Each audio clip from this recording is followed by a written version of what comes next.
Hello viewers, আসসালামু আলাইকুম। আমি মোহাম্মদ ফারুক হোসেন। কিছু কথা বলার চেষ্টা করছি গতকালকের আইপিএল ম্যাচ প্রসঙ্গে। গতকালকে আইপিএলের সপ্তম ম্যাচ অনুষ্ঠিত হয়েছে। সেখানে অংশগ্রহণ করেছিল Chennai super king versus Gujarat Titans. Big match ছিল। প্রথমে চেন্নাই সুপার কিং ব্যাটিং করতে নেমে 206 রানে বিশাল এক পাহাড় সমপরিমাণ টার্গেট দেয় গুজরাট টাইটান্সকে। চেন্নাই সুপার কিংয়ের 4 জন ব্যাটসম্যান খুবই ভালো খেলে, দুবে, মিচেল, রবীন্দ্র এবং আর একজন ব্যাটসম্যান।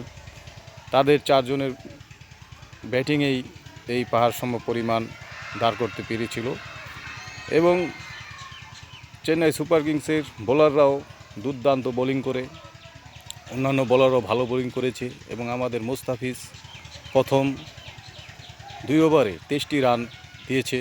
তার পরবর্তী 2 ওভারে 7 রানের বিনিময়ে 2টি উইকেট তুলে নিয়েছে। আমরা মুস্তাফিজের শুভ কামনা করছি এবং তিনি আরও ভালো খেলবেন সে আশা ব্যক্ত করছি। এবং বাংলাদেশ ভারত জুড়ে মুস্তাফিজ বন্দনা এখনও চলছে।